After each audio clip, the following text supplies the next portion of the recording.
दोस्तों, बाप बाप होता है और बेटा बेटा होता है। आपको बता दें कि तेजस्वी यादव किसी भी तरीके से मनीष कश्यप के नीचे है और नीचे रहेगा। इसकी पूरी पुष्टि स्पष्ट दिखाई दे रही है आपको। आपको बता दें कि जिस मुकाम पर आज मनीष कश्यप है, उसी मुकाम पर देखा जाए तो तेजस्वी यादव भी पहुंच चुका है। मानते हैं कि मनीष कश्यप के ऊपर जो है नेशनल सेक्रेटरी एक्ट लगा है, यानी कि एनएसए लगा है, और मनीष कश्यप जो अभी अन्य राज्य में है, जिसके ऊपर कई एफआईआर भी है और उसे अभी जो है किसी प्रकार से कोई राहत नहीं मिली है। जेल से निकलेंगे कि नहीं निकलेंगे, ऐसा भी कोई अभी तक उम्मीद नहीं जताई जा रही है।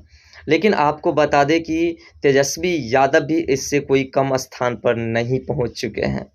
तो कहते हैं कि किसी के ऊपर आप अत्याचार करते हो तो आपके ऊपर भगवान अत्याचार करेगा, और ऐसा आज तेजस्वी यादव के साथ हो चुका है।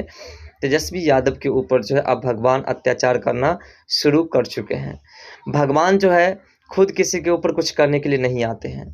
भगवान ने उन तमाम लोगों की आंखें खोल दी जिसने मनीष कश्यप के अत्याचार को देखा था, उनकी आंखें खोल दी और तेजस्वी यादव की गलती को पकड़ाने का जो है उनके दिमाग में जो पूरी जरिया डाल दिया। आज तेजस्वी यादव जो पूरी तरह से अब फंस चुका है। उसके ऊपर मानहानि का केस हो चुका है गुजरात में, और तेजस्वी यादव को हो सकता है तो 23 जून को जो है जेल भी जाना पड़ सकता है। उसकी सदस्यता भी समाप्त हो सकती है, या फिर तमाम गुजरात वासियों से उसे माफ़ी मांगनी पड़ेगी। अहमदाबाद कोर्ट में उसकी सुनवाई भी होगी। यहाँ पे मनीष कश्यप का जो कहना था, मनीष कश्यप की तमाम बातें भी आपको स्पष्ट रूप से दिखाई देता होगा कि साफ नज़र आ रहा है। जिस प्रकार से भागलपुर वाले पुल का भविष्यवाणी करते हुए मनीष कश्यप ने कहा था कि ये पुल कुछ ही समय तक रहेंगे, ये पुल को जो एक न एक दिन इस पुल को गिरना ही होगा, क्योंकि इसमें जो कार्य हो रहे हैं ये कार्य पूरी तरह से इनलीगल तरीके से हो रहे हैं। कि दोस्तों, आपने देखा था कि किस प्रकार से मनीष कश्यप ने भविष्यवाणी किया था कि भागलपुर वाला पुल जो सुल्तानगंज को जोड़ता है वह पुल गिर जाएगा, और ऐसा ही हुआ, वो पुल गिर भी गया।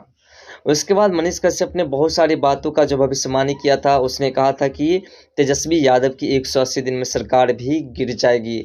अब ये बातें सत्य साबित होते हुए स्पष्ट दिखाई दे रहा है। दोस्तों, आपको बता दें कि इसकी भविष्यवाणी मनीष कश्यप ने जो की थी, अब पूरी तरह से स्पष्ट रूप से दिखाई दे रहा है कि तेजस्वी यादव की सरकार 180 दिन में गिर सकती है। और ऐसा हम क्यों कहते हैं ये भी आपको बता देते हैं।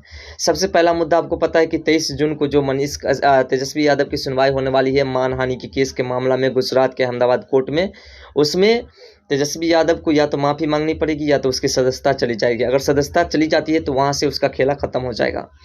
या फिर आपको पता है जनसंख्या ये जातीय जनगणना को लेकर के जो हाई कोर्ट सुप्रीम कोर्ट में पहुंचा, सुप्रीम कोर्ट ने रिजेक्ट कर दिया। हाई कोर्ट में अभी भी केस चल रहा है, पेंडिंग में पड़ा हुआ है। तो उस मामला से लेकर के भी जो है जनता पूरी तरह से जो है तेजस्वी यादव से गुस्साए हुए हैं। और दूसरा, बाबा बागेश्वर वाले बाबा धीरेन्द्र कृष्ण शास्त्री जी जब पटना आए थे तो उसका विरोध जब किए थे तेजस्वी यादव और उसका भाई, तो इस मुद्दे को लेकर के जो है पूरे सनातन धर्म के लोग जो है तेजस्वी यादव से गुस्साए हुए हैं और उसके ऊपर जो है पूरी तरह से चढ़े हुए हैं। तो इस मुद्दे से भी उसकी सरकार गिर रही है। और एक मुद्दा तो मनीष कश्यप का है ही। इन तमाम मुद्दों को लेकर के तेजस्वी यादव की सरकार बहुत जल्द गिर सकती है। तो दोस्तों, क्या मनीष कश्यप का जो भविष्यवाणी था आप भी जानते हैं कि सत्य साबित हो रहा है? क्या तेजस्वी यादव के साथ जो हो रहा है सही हो रहा है, गलत हो रहा है? कमेंट सेक्शन में जरूर बताएगा। तो मिलते हैं नेक्स्ट वीडियो के साथ, तब तक के लिए बाय, जय हिंद, जय भारत।